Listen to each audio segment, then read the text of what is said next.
people that are just a hair running behind or whatever. So I'm not going to fill a whole bunch. I don't have a bunch of jokes. I mean, the only jokes I know are stuff like, what was the first car mentioned in the Bible? An Accord. The disciples were all in one accord. What was the first motorcycle in the Bible? A Triumph. The sound of David's triumph was heard in the street for weeks. I mean, stuff like that, So,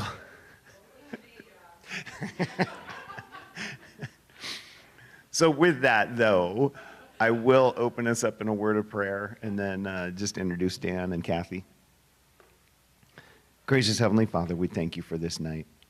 Father, we ask that you would just keep us safe, and those that are running a little late, we just ask that you'd keep them safe and bring them here safely and just in your hands. Father, we thank you for everything that Dan and Kathy have put together to show us and to demonstrate how much you love us and the ways that you show that you love us. Father, we thank you for that. We give you the praise, the glory, and the honor, and again, we love you back. We love you so much. We ask that you would just bless this knowledge and have your Holy Spirit just speaking to us to help us to understand and that you would explain things to us. We give you, again, the praise, the glory, and the honor, and we love you. In your heavenly name, amen. So I think most everybody knows Dan and Kathy. I don't think anybody that is here doesn't know them. So I don't know how much I have to say. So I'm just going to invite Dan to come up and start his presentation. Thank you. All right. Thank you, Stephen. All right. We've done this a couple times already here at Colbert Chapel, but in case you don't know me, I'm Daniel Bakken, and my wife is right there. Kathy, raise your hand. And so I'm mostly an astronomy teacher right now, and Kathy is a research librarian, so we get to do things that are kind of a little weird. But anyway, when I discovered some of the material I'm about to present to you tonight, I thought this is really wonderful, and I think people should be made aware of it. And so the Christmas star is a topic that there's a lot of confusion about, mainly because a lot of people kind of take all the different references to baby Jesus and smash them together like they all happen in one night. That's definitely not what the Bible really says about it. But it makes for a nice story and a nice crush scene and things like that.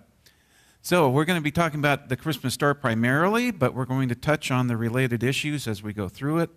And so if you want to know my education, as I have a bachelor's degree in physics from Eastern Washington University, and then I also have a master's degree in Christian apologetics from Biola University, and then I also have a master's degree in science and religion from Biola.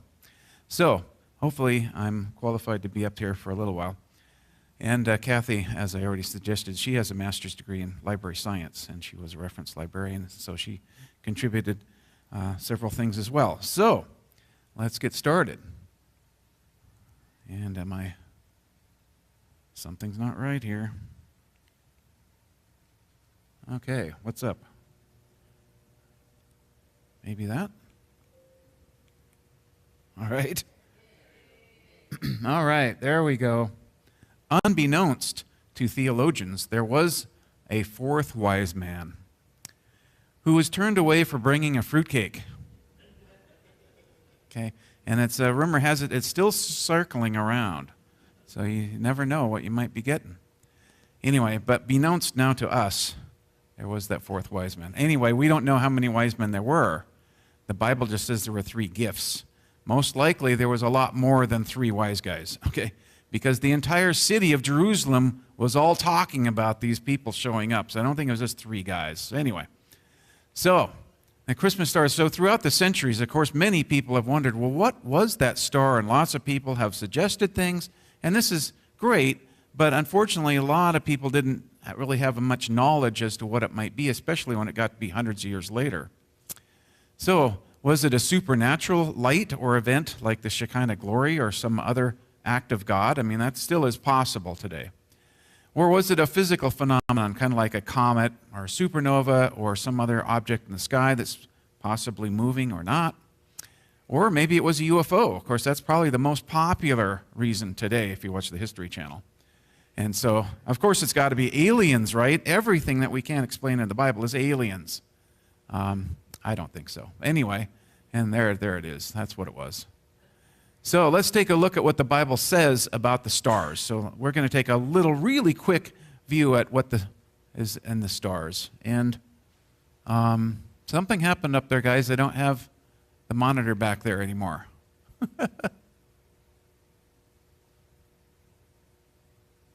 It should be the big thick cable coming out of the back of the computer.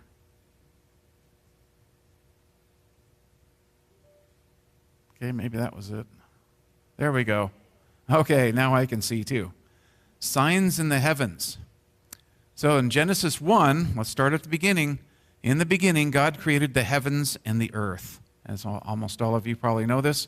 And so I'm going to skip ahead here. And God said, "Let there be lights in the expanse of the heavens to separate the day from the night. And let them be signs and tokens of God's provident care, and to mark seasons, days, and years." And this is the Amplified Bible. You might be a little bit unfamiliar with it. But where it says signs there, that word actually really means signs. And in the Greek, the same word there for signs means, or can also mean, a constellation. And so it's a sign in the heavens that we are to be looking for. So I'm just going to cut a little bit early here, but just say that astrology, or looking to the stars, is not necessarily restricted in the Bible. What is restricted is looking for supernatural knowledge from these things in the sky. So that is specifically forbidden. But when you're just looking at the skies and something happens, you might take it as a sign. So the lights in the sky are to act again as signs and markers, and where it says seasons, a lot of times the word seasons actually means the Jewish holy days, like Passover and the New Year, the Day of Trumpets. Anyway, so let's go on here. So later, the Israelites approached the land of Canaan, much farther into the Bible, and the Moabites and the Midianites hire the seer Balaam to curse Israel. And they've heard all about Israel coming. They're going to probably take this land. These people weren't stupid. They knew that these guys meant business, and so they thought, well, we'll get this guy that we know to curse them. And God gave Balaam a prophecy instead about Israel, if you remember that story. And Balaam said, as part of the prophecy, "I see him, but not now. I behold him, but he is not near. A star shall come forth out of Jacob, and a scepter shall rise out of Israel." And so that's one of the earliest prophecies about Jesus himself there. And so God planned to use these signs in the heavens to mark significant events. So when they see things in the sky, they might check and say, hey, was there any prophets that said something about this? And so a star is used as a metaphor elsewhere in the Bible, and even for Jesus himself and for angels. In Revelation 22:16, Jesus identifies one of his titles, and that is, "I am the root," or the source, "of the offspring of David, the radiant and brilliant morning star." But even the devil is identified as the morning star in other places, just so that you know.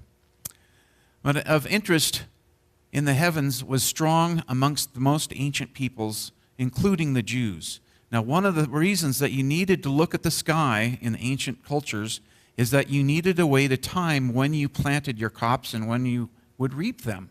Because a little bit off on either one of those, and half your crops could be lost because you didn't get them in time, or you didn't plant the seeds at the right time. And so knowing the exact time of the solar year was important for that reason. Now, most peoples in the ancient world used a lunar-based calendar. And so they just count off 12 months or cycles of the moon, and that would be a year. But if you count that up, it's not exactly a solar year. So that was a problem. So people needed to watch the skies to make sure they knew when to plant and reap their crops. So the Bible mentions, just as an offshoot here of other things that the Bible talks about, it talks about the Pleiades, which is a star cluster, which is very visible to the unaided eye. The stars Arcturus, Castor, and Pollux, the constellations of Orion, the Great Bear, or Ursa Major and Ursa Minor, Draco, and Gemini. So that's just a little bit of the things that are in the Bible. As a matter of fact, the Bible references who can unbind the Pleiades. And it turns out that we know now that the Pleiades are a gravitationally bound cluster, and they will not be unbound. Whereas most of them are unbound, I should say. But the most avid ancient astronomers really were the Babylonians. We know that mostly because we have so many records that survive to this day. So to preserve their calendar and plant crops and so forth, the Babylonians recorded thousands of astronomical events on clay tablets, it turns out. And there's one of them. This is an actual clay tablet from the Babylonian astronomers. We have hundreds of these. And because they were made out of clay, over time they dried out and got baked and are very sturdy. Of course, they're brittle as well. But eventually they could predict cycles in astronomy, the eclipses of the sun and the moon, things like that. And those who studied these were one of the kinds of magi. And of course, we're going to be talking about them. So, the magi associated human events with things that they saw in the sky. And this is just natural tendency of human beings. Okay, well, this happened, and at the same time we saw this happening in the sky, so maybe the next time we see Mars do this kind of pattern in the sky, well, maybe the current king will then die as well at that time. Or maybe there'll be a famine, or we won't be successful in our war that year. Whatever, they would try to connect these things. And so that's actually kind of became what we know of as astrology today. So viewing these eclipses and then comets or other things, they act as signs of important events. So they'd look for important events at the same time, and that would be how they would kind of combine them. So let's look now at the Bible's record of the Christmas star so we know what we're talking about. So it's all in Matthew 2, is unfortunately the only record of the star. And it says in Matthew 2, starting with verse 1, "Now when Jesus was born in Bethlehem in Judea in the days of Herod the king, behold, wise men," and the word behind wise men is the word magi, that's actually a Greek term, or astrologers, "from the east came to Jerusalem asking, 'Where is he who has been born King of the Jews?'" Now hopefully you can already tell, did the star guide the wise men to the baby Jesus? No. Okay? It says they went to Jerusalem, not to the baby Jesus. Anyway, so where is he, again, who has been born King of the Jews? So these magi knew that they were looking for this King of the Jews who was apparently recently born. "For we have seen his star in the east at its rising and have come to worship him." So we're going to have to dig into that a lot more tonight to see if we can't figure out what this might be. "So when Herod the king heard this, he was disturbed and troubled, and the whole of Jerusalem with him." So again, three guys, don't think so. Let's move on here. So the magi comes from this Greek word magos, which is the singular, and it just means wise men. The literal definition is pretty much that. The magi were associated with the Neo-Babylonian kings, and that's after way back when there was the Tower of Babel. But in the Neo-Babylonian Empire, they used magi, or wise men, to help essentially administer the kingdom. And so that's what they were, royal officials themselves. And unfortunately for them, they were also eunuchs. I guess so that they didn't run off with one of the other princesses, I guess. So this started around 600 BC.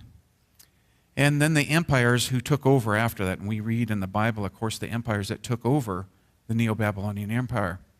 So other magi performed different functions. So they had lots of different functions, not just looking at the skies. So astrologers is a subset of the magi, actually.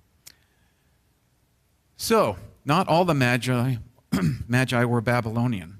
Well, you know, I even read a book about there are some magi associated with the location known as Petra today. I'm blanking on the term for those people. Anyway, in the Bible we have the names of 4 magi. Maybe you haven't heard this before, but that would be Daniel, Shadrach, Meshach, and Abednego. Okay, they were officially magi. They were to help run the kingdom. They had been taken to Babylon by King Nebuchadnezzar, if you recall, in the book of Daniel, this is recorded, and then trained for service in the kingdom.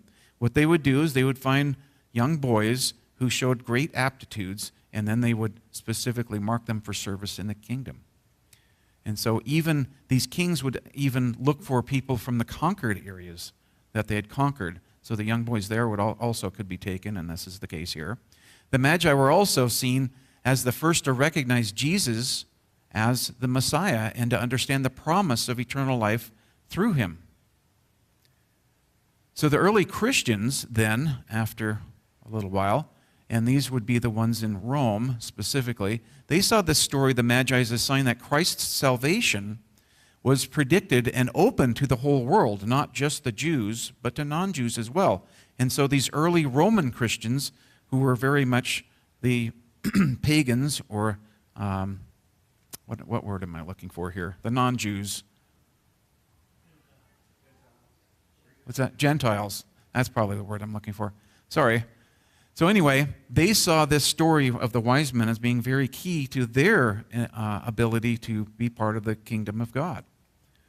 So because of this, early Christians often used the Magi in their funeral art. Now, we don't know, maybe day to day they also used it in that artwork, but the funeral art from the early Roman Christians survives down to this day. And so let's take a look at some of that. So this picture is of 3 Magi presenting their gifts to Jesus on Mary's lap. So let me try to point that out. This is not the very best picture, but there's a lot of missing material that just shows up as white specks. But this is Mary sitting, and this is baby Jesus on her lap. And these are the 3 wise men. Again, there probably was more than 3, but it's been a long time that people have associated 3 gifts with 3 wise men. And this is another one. This is the earliest image we have so far, showing the Magi visiting Jesus on Mary's lap. And there's a shadowy figure right in here, hard to see, but there is another figure there. That is Balaam. Remember, Balaam said, "I see his star." And so he gets associated a lot with this stuff as well. And so the 3 different colored people are these 3 different Magi, and they're each carrying something, of course, the gifts to give to the baby Jesus. And this one is a 4th century sarcophagus, and the 3 wise men point to the Star of Bethlehem while turning their backs on an idol. And a lot of times, these icons were used as kind of like cartoon figures that would help teach people who couldn't read. And so they would share the gospel story through these images. And a lot of times, there's a lot more going on than what we might think when we just browse or look at something like this. But you can see, whoa, that's wrong. This one right there, that's the star, and notice that a couple of them anywhere are pointing, and he's pointing with his thumb kind of in somewhat in that direction. And notice that they're turned their backs to this idol that's on this stand here. So anyway, I thought this was kind of fun to share. And so this is another one, and it says in that writing there, "Severa, may you live in God." And so again, this is about the 4th century, so about 300 years after Jesus lived. And again, we can see up here, that's the star. And we have 3 men with their gifts here. There's the baby Jesus. And that's Balaam, again, pointing at that star. And we also have Mary seated there. So the 3 Magi present their gifts, of course, and so we basically already covered that. So Jesus is raising the dead on the left side of this image. So there's several things going on here. And these are the 3 wise men and the 3 gifts there. And that's the star they're pointing at, and that's Jesus there. But Jesus is also here in this image, which seems a little odd. But here he is, he's raising these people from the dead. So that's pretty interesting. And does Jesus look like we usually see him? No, it's interesting. In most depictions of Jesus before about 600, somewhere right around there, he was beardless and looked kind of like a chubby baby or something. But anyway, let's move on. So now I want to switch gears to Daniel. So Daniel was the most famous of the Magi, and most people don't realize just how famous Daniel was in his day, and of course shortly afterwards, because he was the highest ranked Magi of all time. Okay, later Magi almost certainly then would revere and read his book that he left behind, at least the book of Daniel as we have in our Bible. I'm guessing there were probably other writings and things that he had done that were also saved but are now lost to history. And it's likely Daniel left behind writing that might also help indicate what the signs are associated with the coming of this king of Israel. And it's the only book of the Bible that we have in our Bibles today that gave a specific prophecy of the date of the appearance of the Messiah. How many people knew that? Not many? Okay, well, you're going to get it right now. The Magi were probably on the lookout for an important event, then signaling this event in the heavens. Okay, and this is not a real photo. But nonetheless, here he writes in Daniel 9:25 and 26, "Know and understand this, from the issuing of the decree to restore and rebuild Jerusalem until the anointed one, or the Messiah, the ruler, comes, there will be 7 sevens and 62 sevens. It will be rebuilt with streets and a trench, but in times of trouble." Now, he didn't really need to include that last bit there. Jerusalem is always in trouble. It's the most conquered city on the planet, and I think it's like 60-some times it's been destroyed and taken over. Well, let's move on here. After the 62 sevens, the anointed one, the Messiah, will be cut off and will have nothing. Usually in the Old Testament, when it says somebody will be cut off, that means their family line is cut off. So Jesus didn't have any sons, right? Or daughters. Anyway, the people of the ruler who will come will destroy the city and the sanctuary. So there's another person that he's talking about here, and that's the Antichrist, apparently. The end will come like a flood. War will continue until the end, and desolations have been decreed. So let's try to figure this out. Now, when it says sevens, if you know much about the Jewish culture, every 7 years there were certain things that happened. And then after 7 sevens, 49 years, there would be a grand jubilee, kind of. So every 7 years there was celebrations. Then every 7 sevens of those, that's 49 again. So we get a grand jubilee. And so from the issuing of this decree to rebuild Jerusalem to the coming of the Messiah, there are 2 installments of time. They're listed separately. There's the 7 sevens, and that's 49 years. And then we have 62 sevens. That's 434 years, for a total of 483 years. Okay? So there were, unfortunately for us, kind of, today, there was about 4 decrees made. They're all referred to the rebuilding of Jerusalem. And after his vision, anyway, in 538, because it was destroyed many other times, he said Jerusalem will be rebuilt with streets and a trench and in times of trouble, but what that probably means, including its defenses. So there's certain things that defended Jerusalem from invaders, and so this trench and other things are probably associated with that. So I'm just going to cut to the chase here because I want us to get home at a reasonable time. And so the decree of Artaxerxes is probably the correct one. And when we work this out, though, it works out pretty well. So the best match is probably the Artaxerxes one, and that's recorded in Nehemiah. So in Nehemiah, in the 2nd chapter, the first verse there, this happened in 444 BC. And since we can date that in the biblical timeline, we can also find other things in kind of the secular archaeology to find that date. So it says there, in the month of Nisan, in the 20th year of King Artaxerxes. That is datable. We can look at secular archaeological finds, and we know that. So Nehemiah is then given this particular degree, and the date was March 5th, if it was the first of the month. Now, most of these decrees were made on the first of the month. That was just kind of how the kings worked. And so if it was the first of Nisan, then it would come out to be March 5th, the 444 BC on our modern calendar. So we have 444 BC when Daniel gave this prediction, and then we add 483 years, and that's about 40 AD. That's pretty darn close, isn't it? I mean, most people probably think that's really good.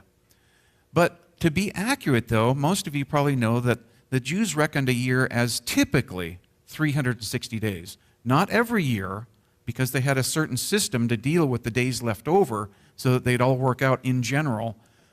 And so they had a year. If you just said a year to a Jew, they would think 360 days. That was the proper amount of days in a year, the average, not really the average, but the typical.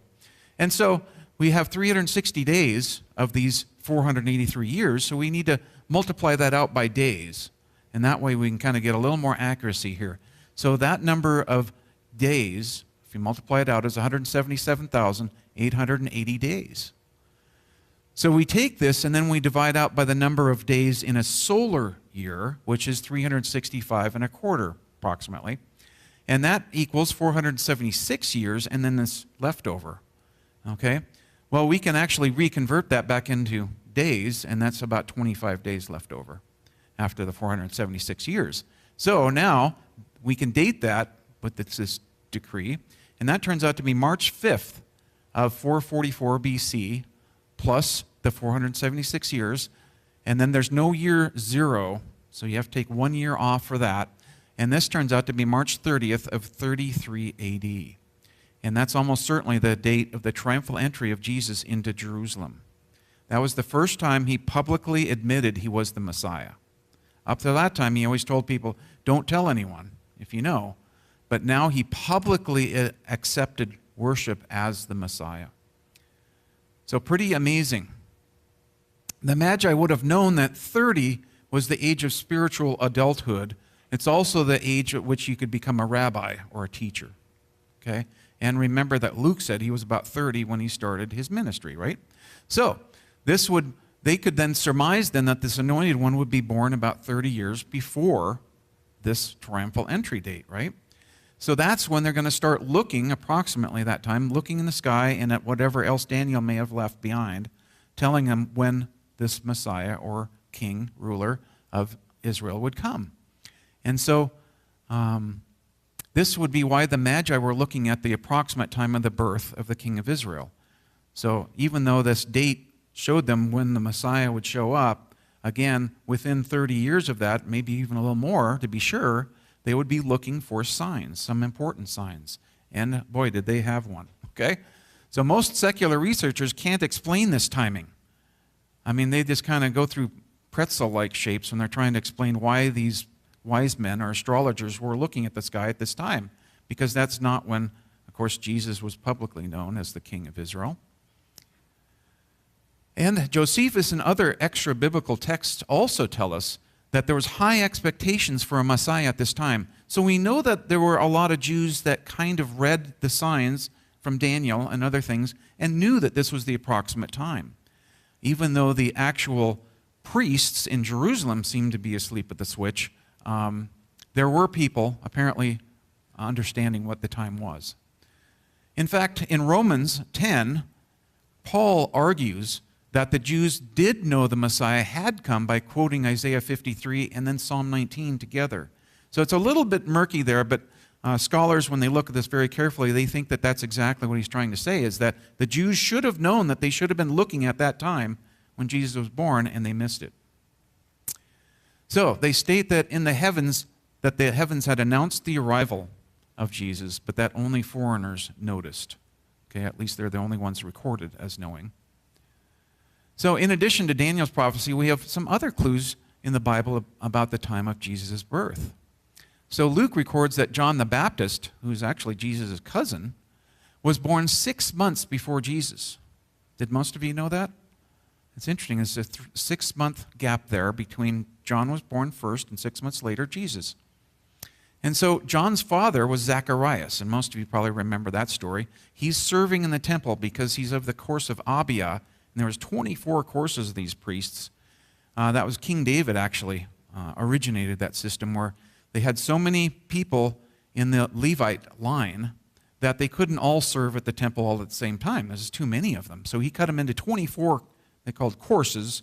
And so they served at the major high holidays, Passover and the Feast of Trumpets and things like that, where there's so many people there in Jerusalem that they all needed to help out. But then during the rest of the year, they were divided into 24 courses, and each course would serve twice a year. And that would add up to 24 groups of people could serve twice a year, and it all works out. So, John's father Zacharias again served in what was called the course of Abia. And he was struck mute then when he was serving inside the temple when he doubted the angel telling him that he and his elderly wife would have a son. He basically, right, that's going to likely. But anyway, that did happen. And so the priests served twice a year, and then also on the high holy days. I probably already mentioned that. So if you follow all the little details there, we know when those courses served at the temple. So we know that. So if we apply that here, we know that John's father probably was serving in mid to late July of that year. That's one of the two. But this one in July is the likely date, so that's why I've listed it here. And that means the time of year for Jesus' birth, like John,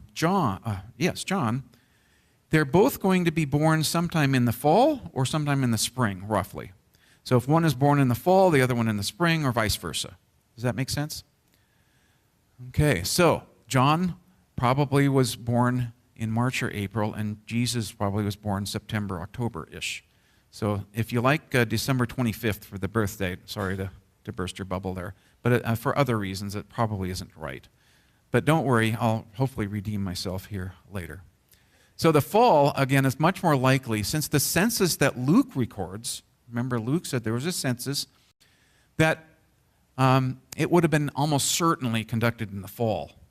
Okay, anything that can be planned ahead, which of course these are people, a lot of them don't have even a horse or a donkey. So you're going to have them come someplace in the fall when the weather was still good. Usually the final harvest has been done. The weather is still good before it gets bad. That's the time of year that would be most likely to hold these things. And of course, that historically we know that that's true. They would do it in the fall. So it's unlikely, again, that December 25th would have been the date of any kind of a census. So, both Mary and Joseph were of the royal line of King David. Okay? And so I'm talking a little bit here about the census. The census probably wasn't a tax census. It was more like an oath of loyalty to the king of the empire, the Roman Empire, unfortunately, in this case. And so the census that Luke records was more likely an oath of allegiance to Caesar. And all citizens of royal bloodlines were to return to the birth city of their line. Okay? In this case, David. So which was Bethlehem. So the city of David is Bethlehem. It's just a few miles south of Jerusalem. And that's why this little sleepy town is suddenly full of people. That's why there was no room for them at the inn, right? So that's why they were so crowded. And how many wives did David have? Like 600 or something? How many descendants of David do you think there were? Probably quite a few. That's again why Bethlehem would be so jammed full of people. And also why Mary had to go as well. Because Mary was also of the line of David, a royal line. So they didn't want anyone showing up saying, hey, I had this kid, and because I'm of the royal birth, this kid should be king and not your king, or whatever. And so that's probably why. There's almost no way that they would have required a late pregnancy person to take this kind of trip. Okay? And most likely it would be a woman, just in case you're wondering. And also, I just mentioned that. So we know that most of the early church father placed Jesus' birth date somewhere in the range of 2 to 3 BC on our calendar. Now, unfortunately, later scholars got involved and have tried to change this, and I think not for the best. But the reason that the earlier dates now are favored by the secular scholars is because, according to Josephus, Herod died in 4 BC. But he doesn't actually say that. He just says that he died shortly after a lunar eclipse. So it's not that precise. But this is trouble since Herod was alive when Jesus was born. And that's why most modern secular scholars will reject a 2 to 3 BC date for Jesus' birthday. But I like going with the people who were there, or at least closer to the actual events. I think that's more important. But we also know that Jesus was, quote, about 30, again, from Luke, when he started his ministry that lasted about 3 or 4 years. Most scholars think that. So the death of Herod is based on, again, this information from Josephus. And so most people claim that he died in 4 BC because there's a lunar eclipse that's handy right there in 4 BC. And also, there's a little bit of information about how long his sons reigned after him. And there's a whole other thing that I'm not going to open up that can of worms right now about how many sons of kings begin reigning as a co-regent, and that really messes up these dates. If you ever try to match up Kings and Chronicles, that is really quite a project. And so you would know all about that if you've ever done that. Anyway, Jesus would have to have been born before then, right? So that most scholars, again, then place his birth at 4 to 7 BC, because Herod died in 4, according to them. But this would mean he was then around 39 years old when he's on the cross. This doesn't seem to fit well. So this then leads scholars to choose 30 as the date of the crucifixion and the resurrection instead of 33. But most data that I've seen so far, I think supports the 33 date, and we'll actually look at other evidence for that a little later. Being an astronomer, I actually have an ace in the hole. So The Josephus data is controversial, but several scholars now have made a good case that he actually died in 1 BC, therefore allowing a 2 to 3 BC date for his birth date. Okay? So some of Josephus' dates are well known, but around the time of the birth of Christ, they're very fuzzy. And that's just, and of course, secular scholars almost always will choose the date that's least compatible with the Bible. It just seems like that's how they work. But anyway, Josephus records a lunar eclipse, again, shortly before Herod's death, and the 1 in 4 BC, again, is the one that these secular scholars chose, but the counter-evidence for a 1 BC eclipse is very strong. So let's talk a little bit about lunar eclipses, because we can use the data that we have today to date things thousands of years in the past with a great accuracy, down to the minute. So this is no problem for modern astronomers to date these eclipses.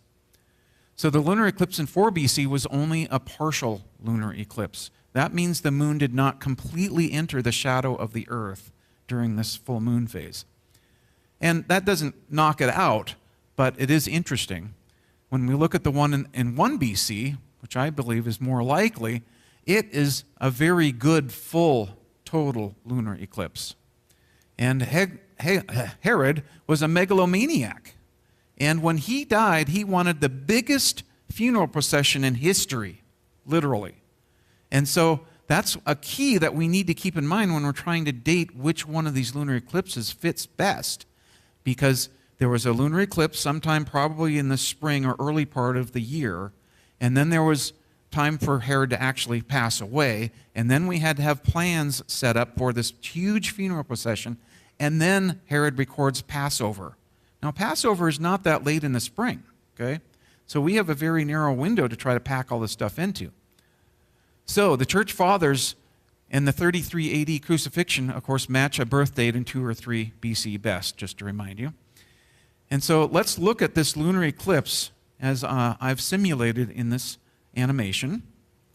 And so there's the moon going behind the shadow of the earth, and it's not a very good eclipse. Now, you definitely would see this, and people might have recorded it, but this is the only lunar eclipse that Josephus recorded at all. So maybe that's some evidence that we should look for, maybe a little bit better one. But anyway, let's look at this one during 1 BC. Now, that's the full moon, and it's about to go behind or through the shadow of the earth and space. And so as we see the moon, and you might be able to see the date down below there, but notice how the moon easily goes into the complete shadow of the earth. And so that would be a much more dramatic lunar eclipse. How many people in here have seen a lunar eclipse? So most of you know what I'm talking about, okay? Great. So that would be an excellent one, that just like the one that happened last month. That was an excellent lunar eclipse, a full total lunar eclipse.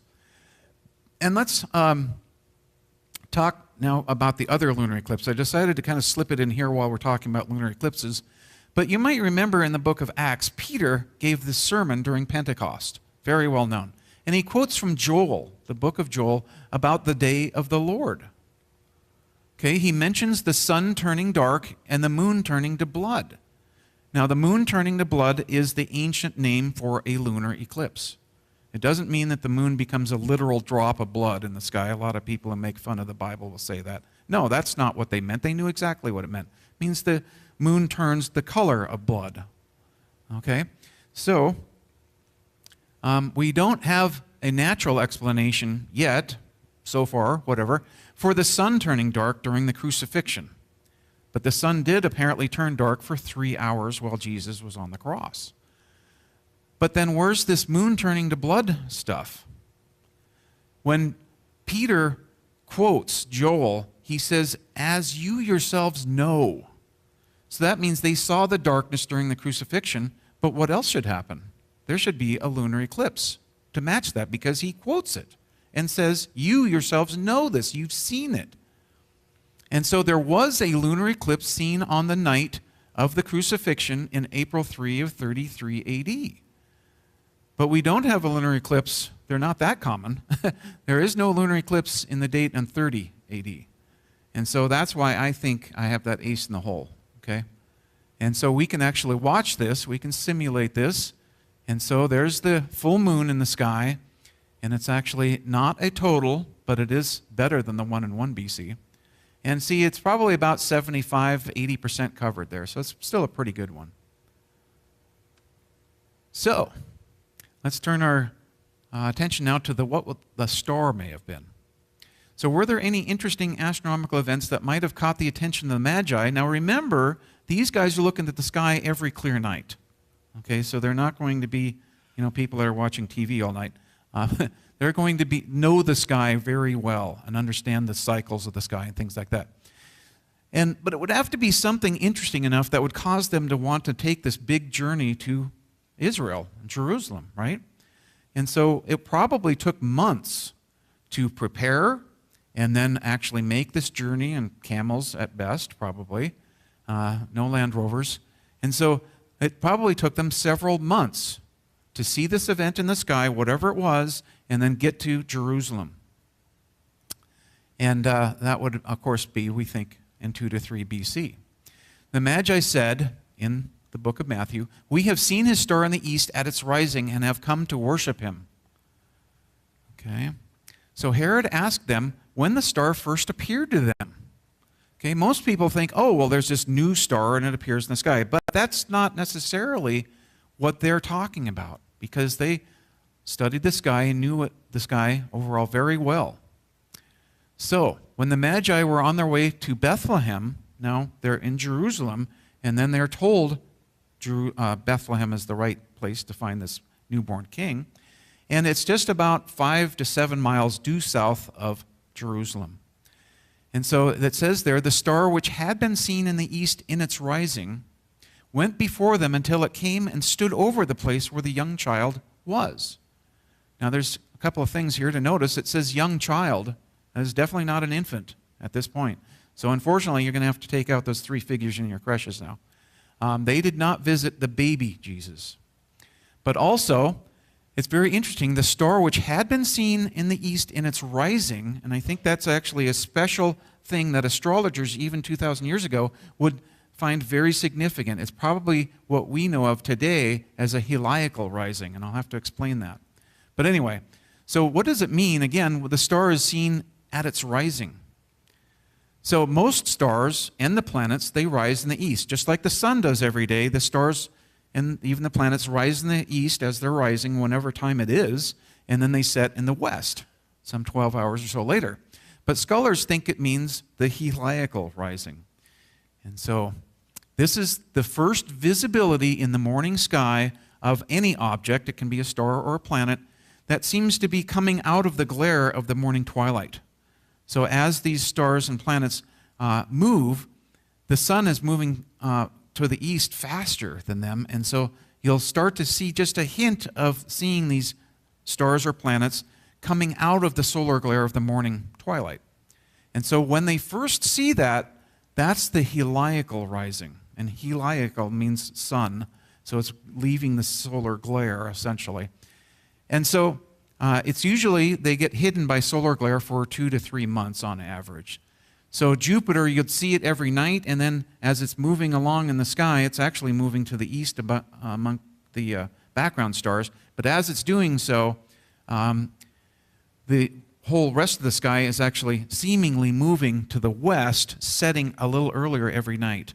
And so eventually, let's just say Jupiter is a bright planet, it will eventually then set or go behind the solar glare in the evening, and then we'd have to wait for a few months for it to then escape the solar glare in the morning sky. Does that kind of make sense? So each one of these cycles where it becomes visible and then gets lost in the evening solar glare, that would be kind of a cycle. And they actually thought of the planets as being living beings because what do they do against the rest of the stars? They move. Well, a property of living things is that they move. So that's one reason they worship these planets.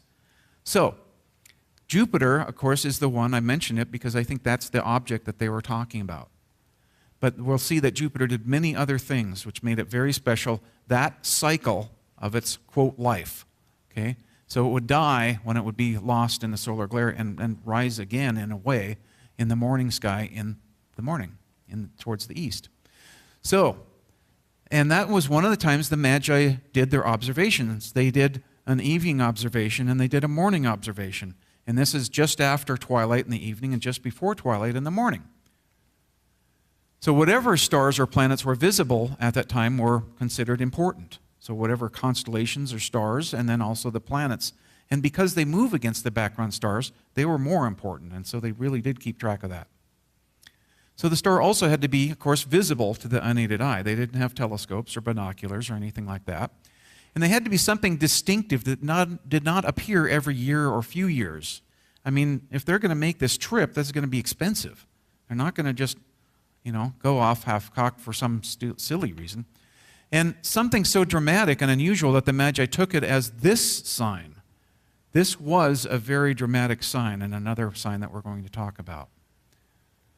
So, this seems to have been noticed only by the Magi. We don't have any records of anyone else recording this event. So if it was a really bright star that moved through the sky and then came right over this house in Bethlehem, why didn't a lot of people follow it? We don't have any records of anything like that. Okay? So, we don't see records of any other astronomical objects that we might expect to see either.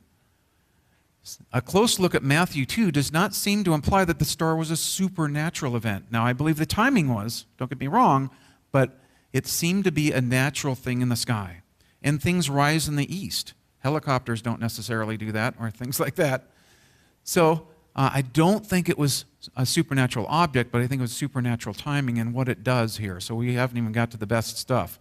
The King James seems to give that idea, though, that it's leading people through the fields and over the hills.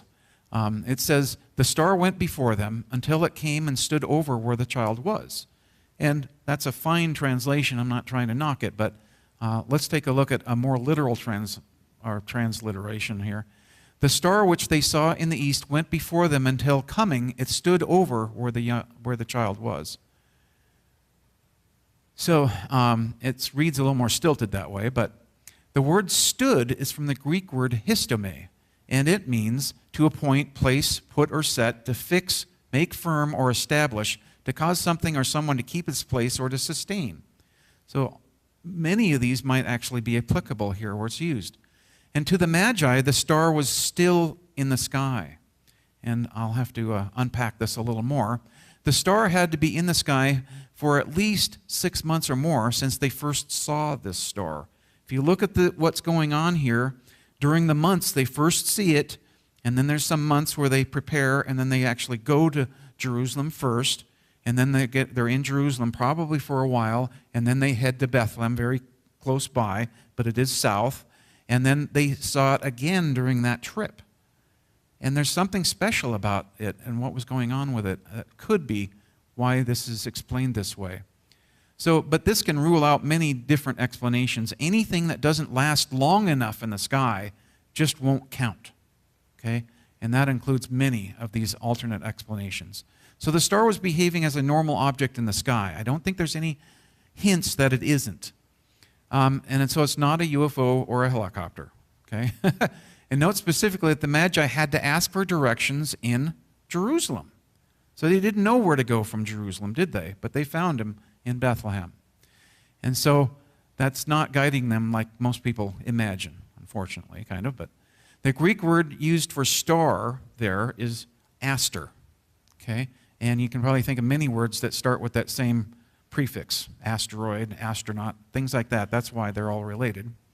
And it's defined as any kind of lighted body in the sky. I have not seen anywhere where the moon is called an aster or the sun, but anything else in the sky can be called an aster. It's very generic. So that doesn't really help us a whole lot. So we're just trying, but I'm covering the bases here. So the Chinese, the Egyptians, and Babylonians all recorded events in the sky. And so new stars or supernova, something like that, would be called a guest star. But again, there's no hits, unfortunately, especially in this date range that we're looking at. So none of them note a supernova or even a comet, which is another popular explanation. And so it's intriguing the Christmas star was not noticed by other cultures or even other peoples. So it's kind of as if there was something special about the Magi and where they were, or the resources they were using, especially the book of Daniel. Okay, so they had the book of Daniel, and they were in a specific geographical area. Both of those actually add to this, what I'm going to explain next. Okay? So, again, I already mentioned comets, but let's just skip this I guess I talk about comets more than I thought. But a conjunction, and this has been a popular reason. This isn't something that people just invented. But a conjunction, how many people might know what a conjunction is in the sky? Anyone? Okay. That's where one body passes close to another one in the sky. And usually it's over the course of days, or at least hours, where they move close to one another and then they move apart again. And you might think, well, big deal. But that was interesting to astrologers. Okay? And so since the planets move differently than the stars, they can move past different bright stars, and they would find this very interesting. And of course, they imputed properties into the different stars and constellations and the planets. So this could be very interesting. So when these two objects come close together, and then they'll move back apart, and as the conjunction occurs, the objects come closer and closer, usually every night, and then apart again. But if one of them is moving fast enough, it could even be over the course of hours. But at least one of the objects then needs to be moving. Hence, it has to be a moon, our moon, or a planet that we can see. So, ancient astronomers, again, placed great value on the planets as signs and portents. And so they, again, imputed different kinds of properties or even personalities to these objects in the sky. And there was one extremely dramatic conjunction in the right time frame. And this, I cannot overestimate it, because it was on the quarter of thousands and thousands of years that this particular conjunction occurred. And that's on June 17th of 2 BC. Jupiter and Venus, and notice, I'll just mention here, Venus is the brightest of the planets, and Jupiter usually is the second brightest. Only Mars, when it's very close to the Earth, like it is tonight, we're just within a few days of the time when Mars actually does get that bright, near its opposition to the Earth, when it's on the opposite side of the sky on Earth from the sun. That's what opposition means. So Mars tonight is very bright, but Mars is actually only half the size of the Earth, and so it can only be very bright when it's very close to us. So other than when, a few days out of 2-year cycle approximately, Jupiter and Venus will be the two brightest planets in the sky. And these are the two brightest planets, typically, are together, so close together that they appear as one object in the sky. Now, I'll be showing a video in a few minutes, but one of the things to remember is that Venus, being typically the closest planet to the Earth, it's moving relatively fast. And so for them to be close enough together to look as one star-like object in the sky, this only lasts for a few hours. So essentially, there's only going to be one tiny slice of the Earth's surface that is going to see that happen. And where do you think that was? It was right in the Middle East. Okay? So, to the Magi, Jupiter was the king star, also kind of the father star. And you might think of Zeus, because Jupiter is essentially another name for Zeus. So you can look at the properties of Zeus if you want to know more about Jupiter. And Venus is the brightest planet, as I've already suggested, but it's also ascribed with feminine beauty and fertility. Okay, what do you think would happen when the king gets together with this feminine planet? Well, lots of little planets, obviously. But anyway, to the Magi, they would have saw this and said, holy cow, look what's going on here, right? And none of our records show that this has ever happened before. And again, only a small surface of the Earth is going to see this. Everyone else is going to see them get close, but then they're going to miss out on the prime time when they appear as one object in the sky. And this took place in the constellation of Leo, the lion, okay? Or the king constellation. Who is the king of the jungle?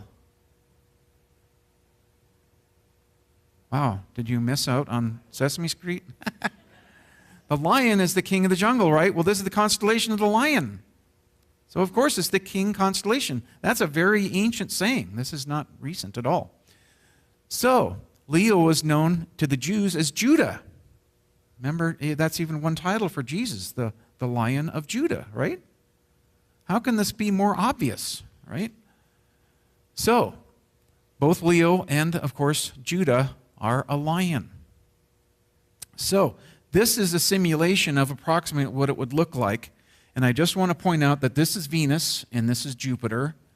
But Venus would have been hundreds or if not thousands of times brighter. So they wouldn't look quite like they do here, but that's how close they got. That's close enough where it would appear to be one star-like object in the sky. Okay, so that would be a view through a telescope. They wouldn't have seen that back then, but and again, this is very, very rare. I know from this point in the future, it's over 5,000 years before this happens again. And so this is incredibly rare. The two brightest planets would look like one incredibly bright star for just a short period of time on that one evening, June 17th of 2 BC.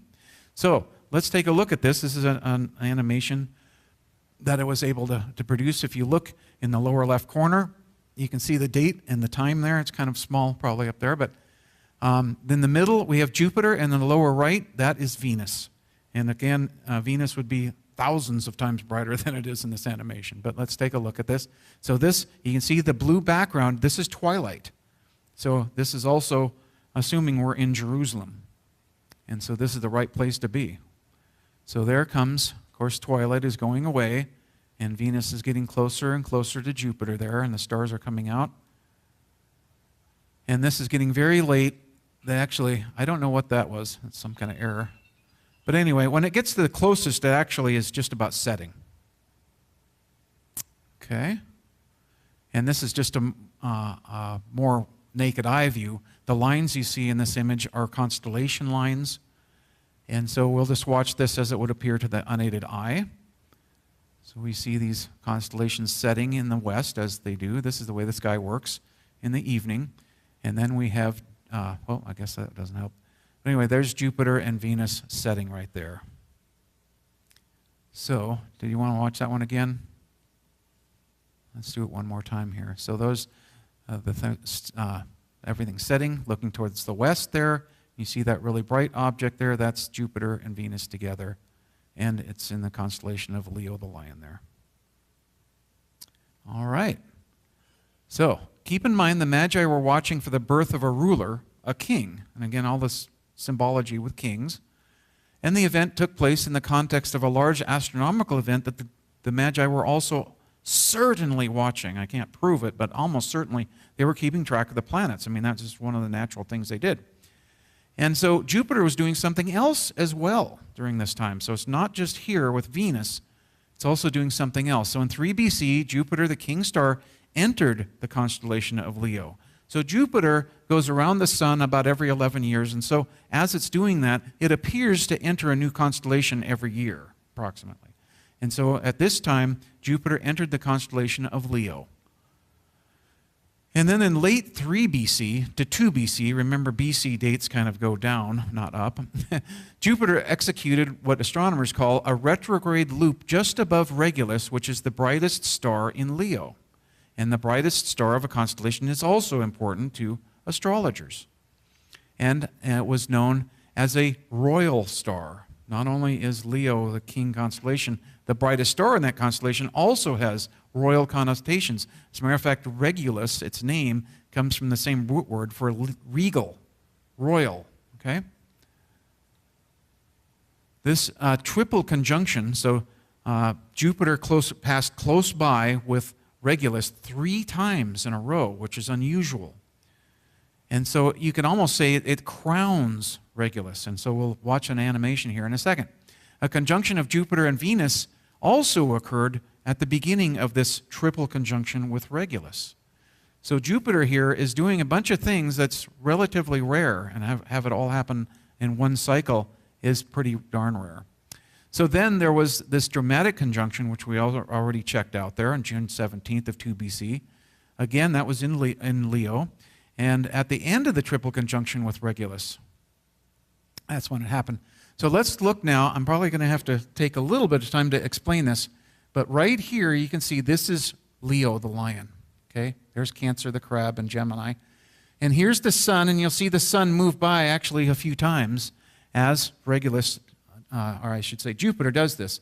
And then here's Regulus right there. And then we'll see Jupiter move in the frame as this goes. So you see there's the sun, and that's Jupiter, and the blue one is Venus. So the orange is Jupiter. I'm leaving trails behind them. And so right there, I think that was it. So anyway, and did you see there was the second one and there's the third pass by. And then right there is where Jupiter and Venus got really, really close together. So let me show it one more time so you can get a better view of that. So there's Jupiter moving along, and there's Venus. And notice that it moved from Cancer into Leo here. And then this is referring to the second time that happens. But it passed by Regulus once. This is the second pass. Then it slows down and stops, and then it moves forward again. And so 3 times it passed close by, and then right there is where it got really close to Venus. Okay? So Jupiter's doing things that are just spectacularly interesting to people that watch the sky all the time. Okay? There's no TV shows on, so this was pretty exciting. So another clue to the birth date of Jesus is in Revelation 12. How many people turn to Revelation when they want to read about the birth of Jesus? Okay. A great and wondrous sign appeared in heaven. Remember what I said about sign? In Greek, it also means this is the same word you would use for constellation. A woman clothed with the sun, with the moon under her feet, and a crown or a garland or tiara of 12 stars on her head. Okay, I think that this portion, anyway, of Revelation does apply to the birth of Jesus. It probably also applies to something else at the same time. And that's why it seems very mysterious. She was pregnant and cried out in pain as she was about to give birth. Who could that be? Okay, and what sign do you think might be in heaven if it's a constellation? That would be Virgo. And what is Virgo? A virgin. Does this make sense? I think this couldn't be more plain to these astrologers. That's who we're talking about here. People that are used to looking at the sky and know all about it. And she gave birth to a male child, which is interesting here because it switches to child. People usually don't give birth to children. They give birth to infants or babies. But anyway, one who is destined to shepherd all the nations with an iron staff or scepter. So we know who that's talking about. It's obvious. That's Jesus Christ. So this vision almost certainly refers at least in part to the virgin birth of Christ. So Virgo is the constellation again of the Virgin, and since it's along the zodiac, that means planets can move through it. So there's only 12 constellations where planets can move through that area of the sky. And so not only the planets, but also the sun and the moon. So you don't see planets or the moon or the sun just anywhere in the sky. It's along this very relatively narrow band through the sky, and it goes through these 12 constellations. That's why people get excited about the zodiac. So the moon can also be in or near this sign. And this happens actually once a year. So is that very helpful? Not really, but if we're talking about the birth date, it's actually extremely important because this only happens one day a year. So I believe we can actually read Jesus' birth date right from this passage. Since the Magi visit a toddler in 3 BC, it's likely to be the right year. 3 BC is probably the proper year. So let's look at the map. This occurred on September 11th of 3 BC. So this is the constellation of Virgo. There's the sun clothing her. There's the very thin crescent moon under her feet. Do you see all that? And if it's a very thin crescent moon, and it's to the left of the sun in the sky, this will be visible in the early evening sky. That's how they reckoned months. The first viewing of the thin crescent moon after what we call new moon, that would be the first of the month. So not only is this showing us the birth date of Jesus, it's showing us that it's the time of year when the very thin crescent moon is probably first visible. And that would be the first of that month, which is the Jewish month of Tishri. The first of Tishri is Rosh Hashanah, the Jewish New Year, the Day of Trumpets. Wouldn't that be an appropriate date on the Jewish calendar for the birth of Jesus, with trumpets announcing it? So, this date occurs on September 11th of 3 BC. Now, this was all figured out well before 9/11, okay? But 9/11 turns out to be an interesting date in history, if you ever want to research that. And so that would be a very appropriate day here. And so why did the Magi stop off in Jerusalem? Well, the Magi, of course, probably didn't have the other books of the Bible, or at least not all of them. And so the Micah prophecy probably wasn't known to them. So the priests are able to figure that out. So they gave them that Bethlehem as the right place to go. So now they're going to go see, hopefully, this new king. And then June 17th of 2 BC, conjunction occurs. Okay? So I believe Jesus is born in September 11th of 3 BC. It's the next summer when this conjunction occurs. Okay? So I'm not trying to say that conjunction is Jesus' birthday. I don't think that's correct. So this conjunction happens after Jesus is already born, but he's not quite a year old. He's probably about, 8, 9 months old there? So he's not quite 1. And this trek, again, I've already mentioned, would have taken several months. So having obtained further directions from Herod, or more likely the priests there, they prepared to head south from Jerusalem to Bethlehem, which is, again, a few miles. It's not even going to take a whole day. So we also have a clue for the date of the actual arrival of the Magi in Bethlehem. So the Magi take time after they see this in 2 BC, and then they go to Bethlehem, or Jerusalem. Sorry, I'm getting confused. And then they go to Bethlehem probably after that. They probably stay in Jerusalem for probably days, weeks, months. Who knows exactly how long. But December 25th of 2 BC, there's something else interesting happens. On that date, Jupiter, during the early morning observations, would have been visible, and where it was at that time, and we can know exactly where it was in the early morning of that date, Jupiter stood stationary, and that's a technical term for astronomers. It stood stationary in the sky, almost due south, right over Bethlehem. So Jupiter appears to stop twice in its retrograde loop. Now, you remember when we were looking at Jupiter, it would move to the left, it would stop, move backwards a little ways, stop, and then go forward again, right? That's a retrograde loop, and it does that once a year.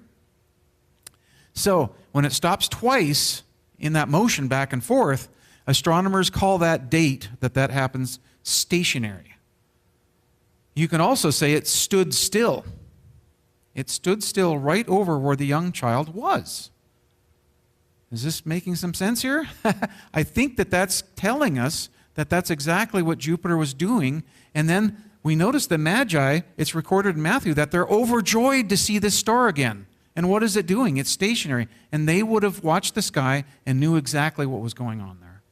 They would have been able to tell people later, maybe Magi interviewed them, we don't know. But somehow the word got down to Matthew that this special star stood right over where this star was. Now, we're not saying stood still in the sky. It still moves with the natural motion of the things in the sky. But in the early morning, probably they're getting ready to go now to Bethlehem. That's probably when they're preparing. And they also then make their morning observation. So that's at least the way I would read that. So the Magi would not have needed this sign. But again, the Bible says they were overjoyed to see it again. So now let's take a look here, and hopefully you're a little bit familiar now with Leo right here, but actually Jupiter's moving into the next constellation along, which is Virgo. So let's take a look at this. And this orange one, that's Jupiter. And there's the sun passes by, and notice that Jupiter will slow down here and stop right there. And do you notice the date there was December 25th. So this is very interesting. This is another view. Okay, there we go. Where this just shows what the naked eye would have seen. And here's Bethlehem. It's due south. There's south right there. And then there's Jupiter. It's practically right over it. And that's at the morning, when morning twilight would have started. So let's look back at Matthew 2. When they had listened to the king, they went their way, and behold, the star which had been seen in the east in its rising went before them until it came and stood over the place where the young child was. When they saw the star, they were thrilled with ecstatic joy. So it would have been over a year now since Jesus was born, in my hypothesis here. And also making Bethlehem very crowded. Okay, obviously after a few days, it probably went back down to normal or close.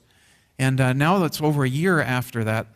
Well, not, yeah, it is a little, about 15 months, I'm guessing here. So anyway, it would have been easy to find a special child in a very small town now, and it's back to its normal size.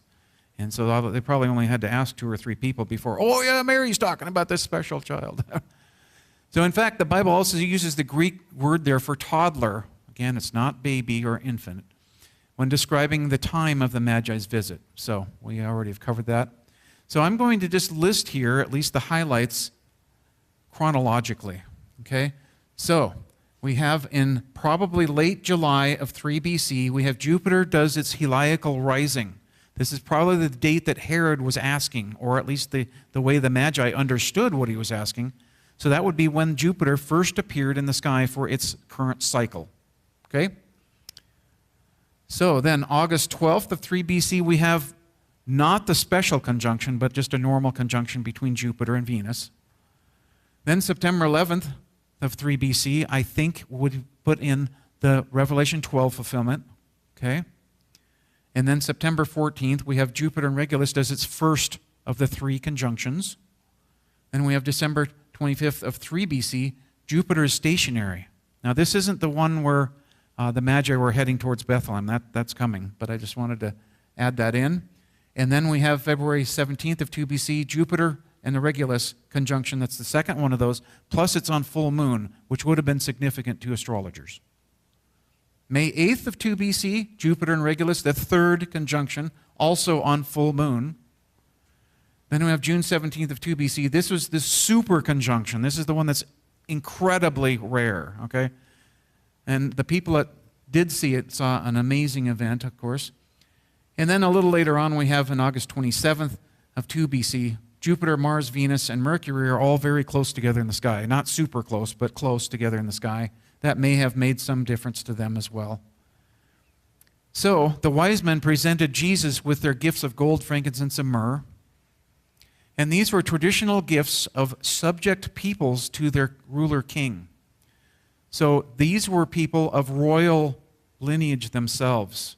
And so they are paying homage to this toddler. I think Matthew's making a very important theological point here about here's these royal people making gifts, saying that they were subject to this toddler. I mean, the Magi, I already basically said that. So if this was on December 25th of 2 BC that they actually arrived to see Jesus, that would also be on Hanukkah. I believe it's the first day of Hanukkah. So there's a tradition of giving gifts on December 25th for Christmas and also for Hanukkah. Is it possible, there's one wrinkle in this argument that I'll just share with you right now, is that December 25th is on our modern calendar. But is it possible that when this happened on the Jewish calendar, that somebody actually showed that that was the same date as December 25th, and then through history that became associated with giving gifts first to Jesus, but then to each other? It could be. Okay, I think it's even likely.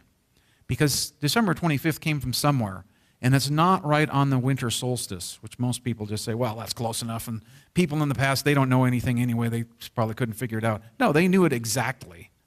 Okay, they knew exactly what day what the summer solstice was. But anyway, so truly he could be called the King of Kings, right? So, the Bible condemns the worshiping of the heavens and divining the future from the objects in the heavens. And so these Magi, are they actually performing this kind of astrology? And I would submit no. They're in nowhere in the record of Matthew does it ever condemn these Magi or astrologers from doing what they did. So I think that's clear. The Magi were responding to heavenly signs, confirming things on earth. And that's exactly what the signs means in the Bible elsewhere. So, in the same way, we are directed to watch for signs in the sky, especially during the end times. And I'm guessing a couple of you might think it's the end times out there. So while Magi mentioned elsewhere in the Bible are portrayed as magicians and doing things that aren't very kosher, right? Not in this one.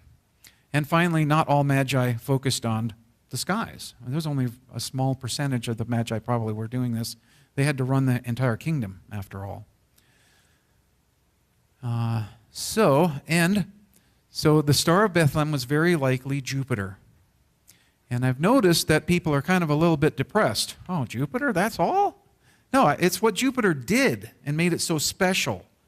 And also, it's not unlike God to use everyday objects to make things special out of them. So, again, it sounds strange to a modern audience. They really want the Millennium Falcon. But no, it's just Jupiter, okay? You can see Jupiter most nights in the sky. Yet it wasn't the star that was the important to the Magi. Again, it's what it did. They really said, wow, this is some amazing stuff, and I think it lines up with Daniel's prediction, right? So the super conjunction was an astounding sight. I can't, if you're used to looking at the sky, you just would have never seen anything like that before. And then other behaviors of Jupiter as well add into that, of course. And it's also the symbolism of what Jupiter represented, and the constellation, and Venus, and other things. So it's also consistent with other signs in the Bible. So what are other signs of a covenant in the Bible? Okay, the rainbow. Okay, that's something that we all see. Most rainy, sunny days when those happen. Or the bread and the wine. Did the bread and the wine suddenly come into existence right then? No, they were everyday things, but God gave them super special meaning. And so I think that's exactly what we have with Jupiter here. And of course, I already said that. So, in conclusion, he's done talking. We can say that God has given us some fascinating signs in the heavens that can help us understand the story of the Star of Bethlehem. Even if possibly I'm not right about a few of these details, I think some of them just match so well that it's hard for me to believe that they aren't what Matthew was talking about.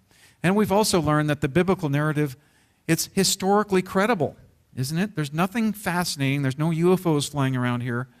Okay, it's very much understandable. And the heavens do then declare the glory of God. So that's it. Thank you for listening, and I'll stick around for questions.